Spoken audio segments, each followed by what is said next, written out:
The Rwanda president, Mr. Paul Kagame, recently stated during the World Summit that all Africans can now travel to Rwanda without a visa. And Kenya President, Mr. Uhuru Kenyatta, recently took the same bold step that all Africans can now travel to Kenya without a visa.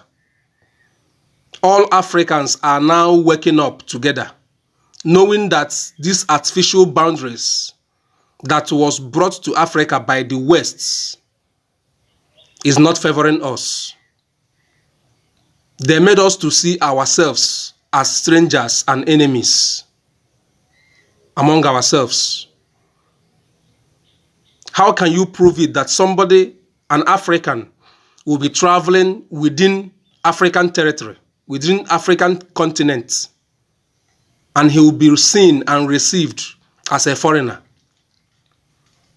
But now African leaders are beginning to wake up together to do away with artificial boundaries.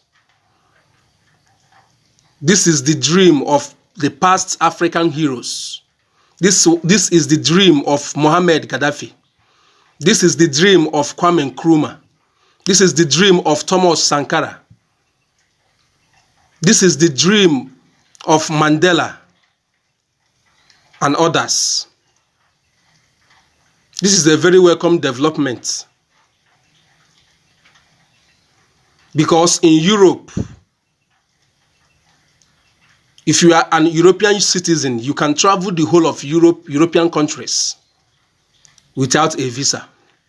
The same thing is applicable to America and Asia, but only in Africa that they divided us with artificial boundaries.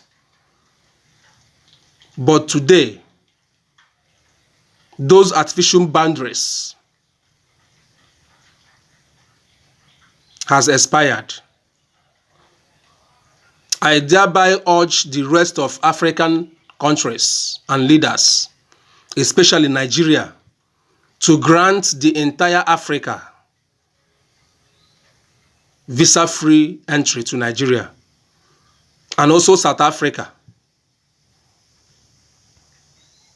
I commend Mr. Paul Kagame and Uhuru Kenyatta for taking this bold step to reunite Africa, because united we stand and divided we fall.